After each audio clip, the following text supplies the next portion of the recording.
Shri Sampath. Chairman sir.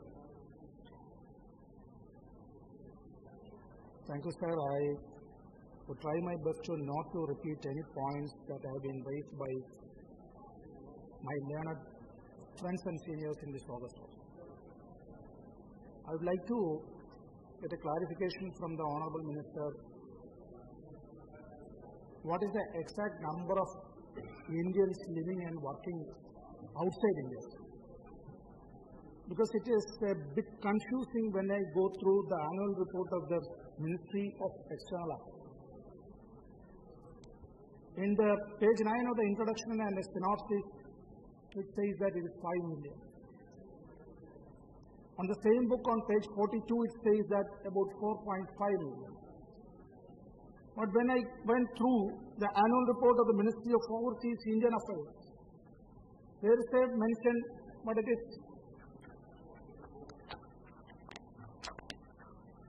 says that overseas Indian community. It begins with the overseas Indian community spans the globe with a presence in 189 countries across the world, estimated at over 25 million. It says so. Whatever be the data, I doubt that even now our government is going on with the guesstimate.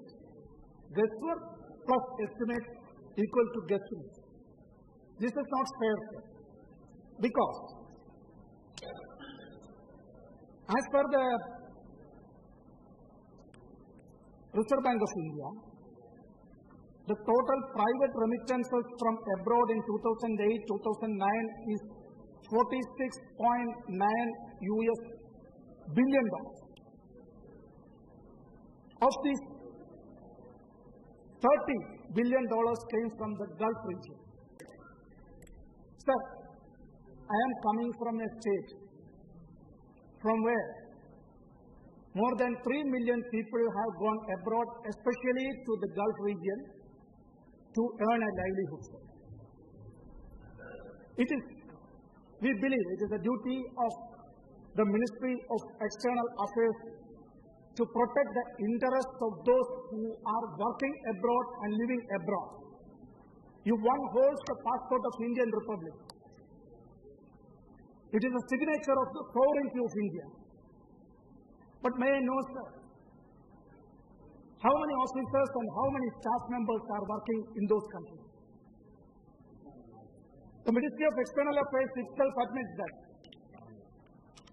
the number of officers, IFS officers who know the foreign languages, their number has to be increased. My state is very near to the country called Sri Lanka. There, only one IFS officer is expert in field health. But I would like to raise a point, sir. How many officers of Indian embassies and missions abroad know the regional languages of the people, the majority of the people who speak those regional languages? People who speak Malayalam, Tamil, Kannada, and Telugu, if they approach an Indian embassy, there will be nobody to look after their affairs, because the language they speak sounds Greek to the office. It is just like a migrant worker is always a migrant worker. Our nation needs their money. The banks are happy, the government is happy because of the remittances. But they don't want that. You please do not come here. You please do not come back. You spend your money forever, but you do not come back. The exploitation starts from the very moment one gives an application for the passport. Even now we have only 37 passport officers. I am coming from a district called Tirunelveli. The northern part of it, my constituency. Every day I see, because by profession I am a lawyer, sir. Very near to my lawyer's office, mothers with their newborn babies, they are in the queue in the passport office in the capital city of Kerala. Then what will be the picture in other places? hundreds of people under the scorching heat to give the application. There is no minimum facilities for them. Previously, 1,000 passports were issued per day. Now it has come down to 300 to 350. And the government of India itself says that the revenue generated from the issuing of the passports and the visa, it is to the tune of more than 600 crores and more than 400 crores. So it is a milking cow. My humble request is that to the government, don't milk it till it bleeds. They are the poor people who do not get any jobs here. Our brothers and sisters, they are going abroad. They are exploited by the passport officers, the touts, the travel agents, and even the national carriers also. Our airlines, they are saying that they are in loss. Our national carrier is also saying that they are in the loss. But from where they get the maximum revenue? Is it from the New York sector? Sir, is it from the Europe sector? No, they get the maximum revenue from the Gulf sector. But the government should give the justice to them. Today, we all read a newspaper article, a statement by the Chief Election Commissioner. There was a cry from long years back, all the political parties support that our brothers and sisters living and working abroad, they should be included in the electorate, they should be given the voting right. If the data is correct, suppose the estimate is right, 10% correct, then more than 50 lakhs of people are losing their right to vote. Is it fair? And I would like to invite your attention to. I was a bit lucky to get a point raise a point under Rule 377 in this August House. It was regarding the establishment, the creation of a special fund, the establishment of a welfare scheme for the non-resident Indians. And I got a curious reply. And it is from the Minister of Overseas Indian Affairs. It states that, it is dated 21st August 2009. I shall read from the relevant paragraph. This ministry had earlier requested the Finance Ministry for making a budget allocation of rupees 100 crores in the current financial year for setting up of a contributory pension scheme for the welfare of overseas Indian workers and their families. However, this was not included in the budget proposal. So it is just like, give us the money, give us the money. Not even a single penny is being earmarked for their welfare. But I am proud, sir. I am coming from a small state which is not rich. That government has enacted a law. 18, yes, sir. Yes, within 3 minutes I shall conclude. Within 3 minutes, as you have. The 18th of December is the International Day of the Migrant Workers, as per the call of the International Labour Organization. In the year of 2008,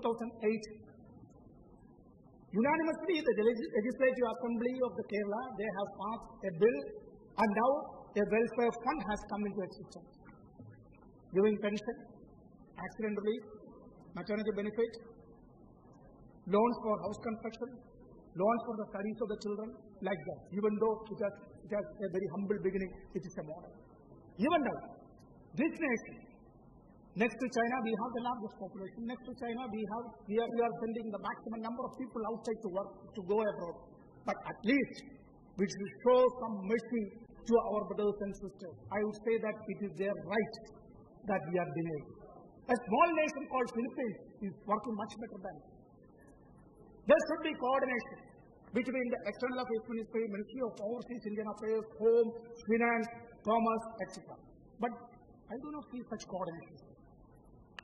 Every day we receive many complaints from the relatives of the people who are working abroad.